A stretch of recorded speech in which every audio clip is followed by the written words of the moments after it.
I really appreciate everybody coming out. I'm not very good at this part of it, but I have three guys here I know how to bullshit. Excuse the language. So I think we're going to put them out there and just let them tell some stories, because we have a legendary letterer and pinstriper that lettered most of the cars. And as far as I'm concerned, two drivers here that were pretty innovative back in the day in the sportsman division with the 6 cylinders and the Fords, and we'll let you tell them why they picked what they did and maybe tell some stories, and hopefully there's a fist fight that doesn't break out. So we're gonna, yeah, Jive, you got to watch out for. He's a little feisty in his old age.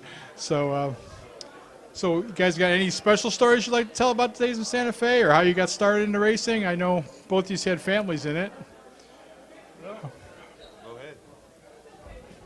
I want to know about this Mustang you had with the 6-cylinder. You know, tell me something about. Tell us something about that car. Huh? Can you tell us something about that car? Yeah, I run Chevy 6-cylinders all my life, and then somebody let me drive a Ford once, and it was pretty darn fast. So I just said, well, maybe I'll try building a 6-cylinder Ford, see what happens. Well, we all know it was the Ford, not your driving, right? So it's Yeah, so I built it and went out and was winning features left and right, and then the officials at Santa Fe said, well, wait a minute, you're going too fast, we got to slow you down. So first they made me take the exhaust off, still winning. Then they said, well, you can't run the aftermarket intake. So we changed that and solved that problem, still winning. Then they come and says, well, now you got to run a 1-barrel carburetor. I said, no, now it's for sale. I'm done. And actually, Little John's brother ended up buying the car, and I don't know how it ended up after that. Well, you guys were definitely fast. I mean, when I grew up, my dad was running demos, and back then, you sportsman guys ran on demo nights, so that's how come I'm such a big sportsman fan, and obviously watching you guys out there kicking everybody else's butt. So I think, Jeff, your cars were about Ford bodied, and I'm pretty sure they were Ford motors too, right? Yeah. I had 2 cars at the time, and I figured I could I don't know if Joe was driving or not. I put him in the other car, which happens to be was his old car that I had bought, put Ford engine in it. It was a Nova, and we were on the half-mile show one night out there, and he passed me with it. I said, off, didn't it? I'm in the wrong car. So he probably would have won the feature. Something broke on the car or something. I believe I went on to win the feature, but if it wasn't for something breaking in the engine on that car, he would have won it. Possibly, I probably. But it was actually both cars were him and Rossio cars. They built them both, but that car was superior than the one I had. So needless to say, I switched to that car. It only took you 40 years to admit it. So. Yeah.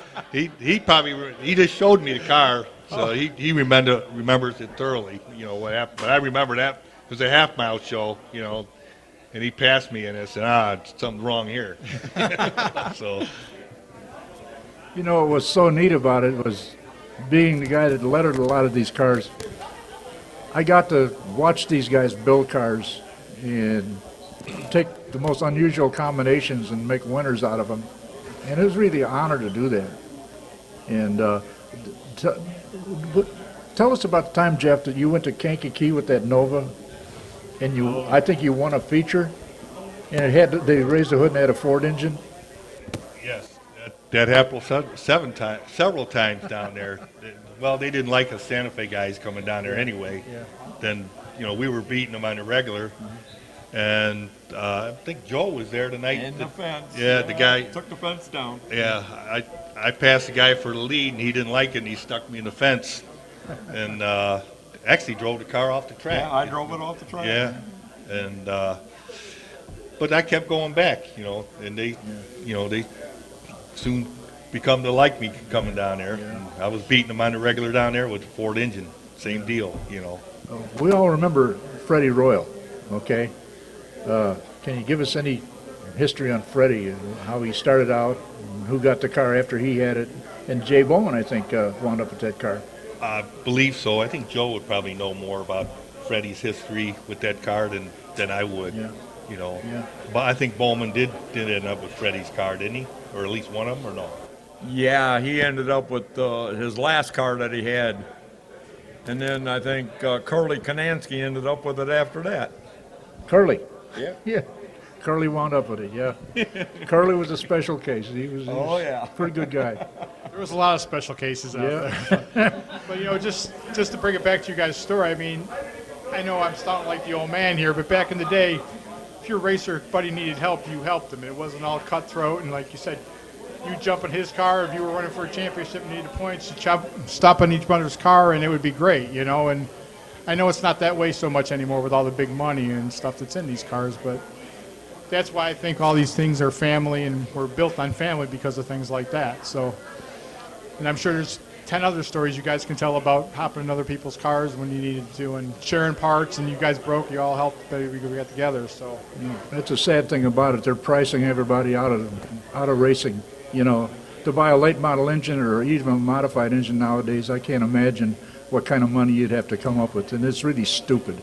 You know, these promoters need a good kick in the ass. They really do. We need imagine what a six-cylinder we would need cost. classes where we can get the little guy back in. Seriously. Yeah, that was the thing about Santa Fe. One week you're this guy's worst enemy. The next week you're giving them parts so we can get back into the race. I mean, Like Jeff Fred said, Royal, beat you. I miss that guy dearly, and we were the best of friends, and I shared some of my secrets with him. Not all of them. Well, I know Not for, all of them. I know for a fact you guys helped a lot of people get into racings yourself over the years. Like, you know, I talked to Mike Afrano a lot, and you're the reason he's into racing. By the way, Mike Afrano owns Crew Clips in Sherwood, Illinois. And we get together and we almost have to rip each other apart from telling Santa Fe stories and stuff like that. So we grew up there. We all loved it. I'm sure a lot of you people did too. And like I said, going to demos when my dad was racing on Friday night, these guys were racing out there, and that's why I become such a big sportsman here. Guys like these two, John Garrett, Al Madden, Freddie Royal, Jay Bowman, and all of them. So, We can't forget Lee Byers. Lee Byers, yeah. Lee Byers was a little bit absolutely. before my time driving. But Little John. yeah, and even those guys, they were all supporters of the races and stuff. So Santa Fe wouldn't have been what it was without these people. So And actually, I started out racing at Raceway Park back in '71. Well, that's telling my age. don't let the Raceway guys hear that they don't like me. And that was also a tight-knit group of people. I mean, they help anybody just like they did at Santa Fe. But dirt always paid more, and it didn't have to cost as much for tires. And you used to be able to take the same car to both tracks. And when my dad started racing, he went to whoever paid the most show-up money that night. So, now, Joe, your brothers raced too, and Jeff, yours did too, no? Or you guys, your brothers raced? Your brothers both raced? You guys had brothers that raced? No? They would just help you with the car and stuff? Yeah. Joe, you had brothers that raced too, didn't you? Yeah, I had two brothers that were, well, actually, all my brothers raced at one point in time. Which was harder, racing against these guys or racing against your brothers? I know racing against my brother was a pain in the butt. We'd have Drive tell more stories about the garages, but I don't think there's a mixed company here. I don't think we can do that. So I can't tell the stories that I know about. that's what I'm saying. Restraining orders and stuff like that. So. I remember going in garages, tripping over engine blocks and cylinder heads and stuff, and breaking ribs, and, well, not breaking ribs, almost breaking ribs. And that was sober. And they, a lot of the heat in these garages were salamanders, and it's a pretty dangerous way to heat a garage. Lee Byers, by the way, used to paint his cars with Rust-Oleum and mix the paint with gasoline and stand there smoking. You know, so And I remember guys used to do that and put it on a hot plate to get it to flow better. yeah, I remember coming out there. You'd sit in the grandstands and look at these cars on the track, and you say, boy, those cars are nice. They're really smooth, and, you know, you go down on the track, and you could run a dog through the holes in these things, you know? And I'd be over at Lee's garage every week touching cars up, Ed Farrell's car, Lee's car, you know. And it's just something I did every week was either letter a car or touch a car up, you know. But it was a good time in my life. Well, you brought a lot of joy to a lot of people and a lot of aggravation to some too. So, well, but see, this is my point about all this, and this is why I want to keep this show going. Is because these guys here are the reason why we're here and why we all love racing. And even though one night, like I said, they were fighting one night and punching each other out the next night, they were working on each other's car to get them back out on the track. So, and Tommy, you want to get up and tell some stories? You got anything to tell? I'm sure you got some stories about us too. So. But anybody want to ask you guys some questions or no? I'm sure this young lady in the second row's got some stories about Jeff she might want to tell. The answers to Jeff. You might not be able to tell those either, though. So Actually, the car that Jeff bought from me, the Omega, that actually started out as 6-cylinder 2 late model. oh With an yeah, you were a automatic late model too. transmission. Yeah, And it used to blow away some big blocks. there it was. If some of you don't know Joe, Joe was the rubber ducky special. He always had the rubber duck on the top of his car. So, but these guys were heroes and legends of mine when I'm growing up.